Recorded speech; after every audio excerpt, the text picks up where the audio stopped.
Assalamualaikum warahmatullahi wabarakatuh. Melanjutkan pembahasan sebelumnya tentang kisah dari Nabi Soleh alaihi salatu wassalam, bahwasanya Nabi Soleh ini diutus oleh Allah untuk mengislamkan atau berdakwah kepada kaum Samud. Allah Ta'ala berfirman, artinya dalam Quran surat Al-A'raf ayat 77, kemudian mereka sembelih unta betina itu dan mereka berlaku angkuh terhadap perintah Tuhan. Dan mereka berkata, hai Soleh, datangkanlah apa yang kamu ancamkan kepada kami, jika betul kamu termasuk orang yang diutus Allah. Ungkapan mereka ini mengandung kekafiran yang amat sangat besar. Pertama, mereka menyelisihi Allah dan Rasulnya dengan melanggar larangan menyembelih unta yang dijadikan Allah Ta'ala sebagai mukjizat kepada mereka. Kedua, mereka meminta untuk disegerakan azab atas diri mereka.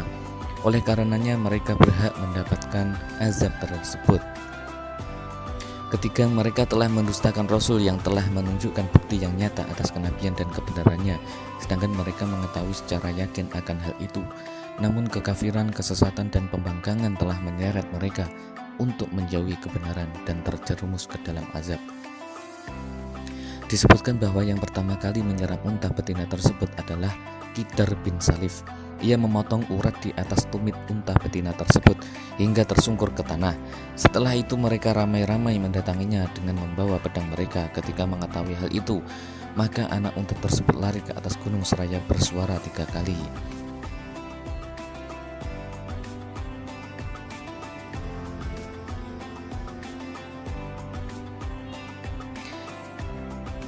Allah Ta'ala melempari dengan batu kepada orang yang hendak membunuh Soleh, yang membinasakan mereka sebelum dihancurkannya setelah kaumnya.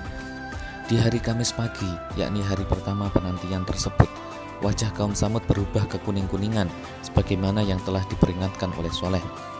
Di hari sorenya, mereka semua menyeru telah berlaku 1 hari dari batas waktunya.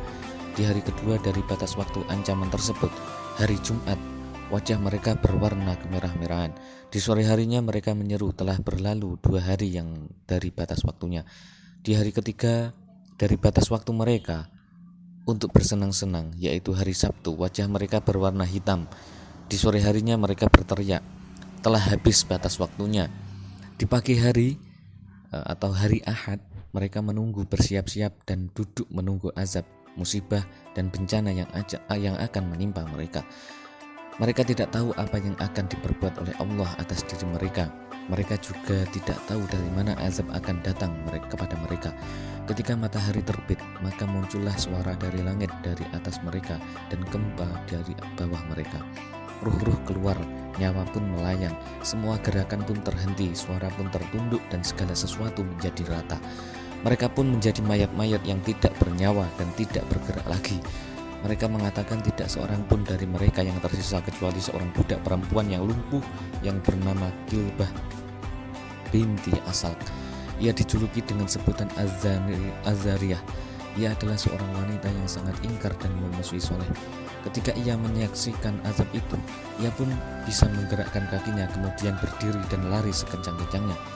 Ia mendatangi sebuah perkampungan Arab dan mengabarkan kepada mereka berkenaan dengan apa yang menimpa kaumnya.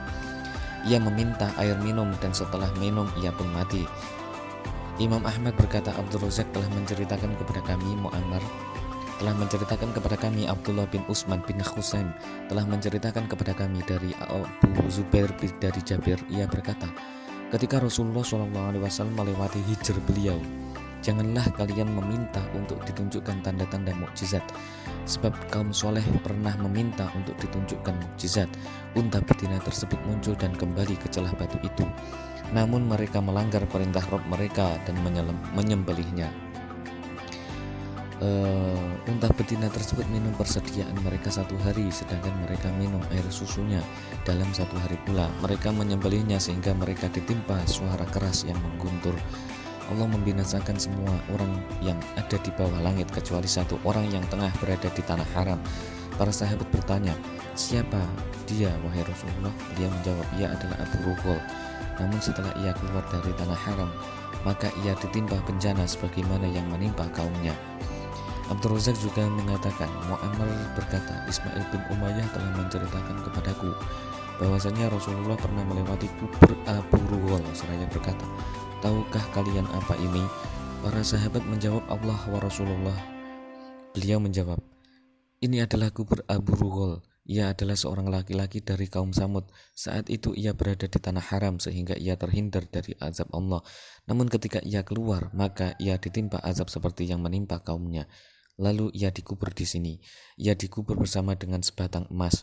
Orang-orang pun berbondong-bondong mendatanginya dengan pedang mereka masing-masing.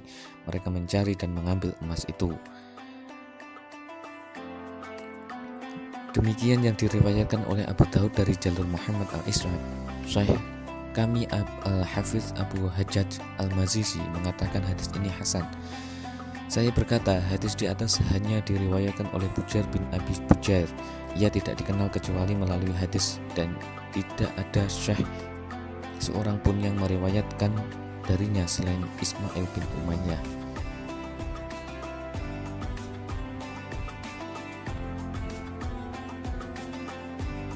Diriwayatkan bahwasanya Nabi Shallallahu Alaihi Wasallam pindah ke tanah haram dan tinggal di sana hingga wafat. Imam Ahmad berkata, Waqi' telah menceritakan kepada kami, Zum'ah bin Sholeh telah menceritakan kepada kami dari Salamah bin Wahram, dari Ikrimah, dari Abu Abbas. Ia berkata, ketika Nabi melintasi lembah Asafan ketika melaksanakan ibadah haji, beliau bersabda, hai Abu Bakar, lembah apakah ini? Abu Bakar menjawab, lembah Asafan. Beliau bersabda, Hud dan Soleh alaihi salatu wassalam pernah melewati lembah ini di atas unta merah yang tali kendalinya terbuat dari serabut. Pakaian mereka berupa jubah, baju luar mereka terbuat dari bulu yang bergaris hitam dan putih.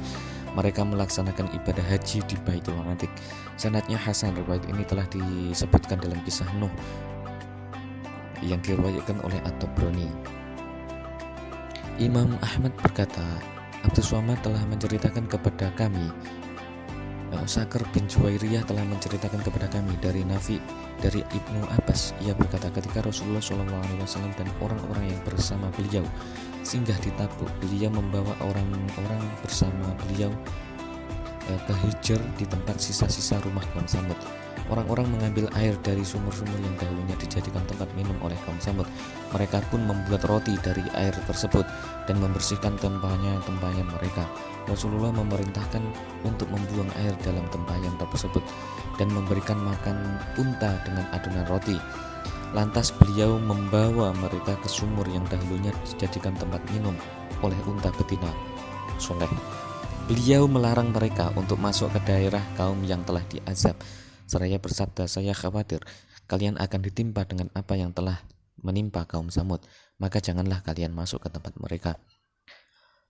Ahmad juga mengatakan, Affan telah menceritakan kepada kami, Abdul Aziz bin Muslim telah menceritakan kepada kami, Abdullah bin Dinar telah menceritakan kepada kami dari Abdullah bin Umar. Ia berkata, Rasulullah ketika beliau berada di lembah Hijr, janganlah kalian masuk ke tempat orang yang telah diazab kecuali jika kalian ingin dalam kondisi menangis.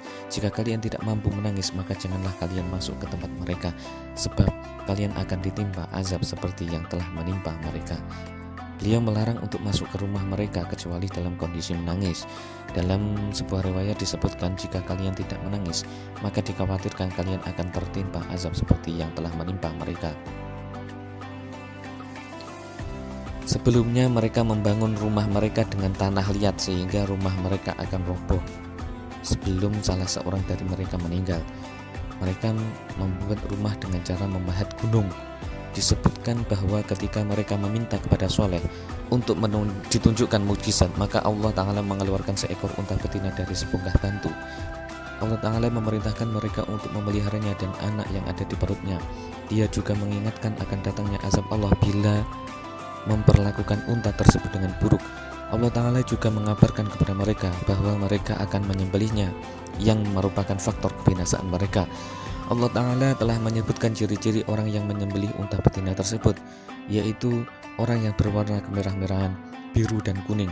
Mereka mengirim anggota kabilah mereka untuk mencarinya di tempat lain, dan bila mereka mendapatkan bayi dengan ciri-ciri di atas, maka mereka akan membunuhnya.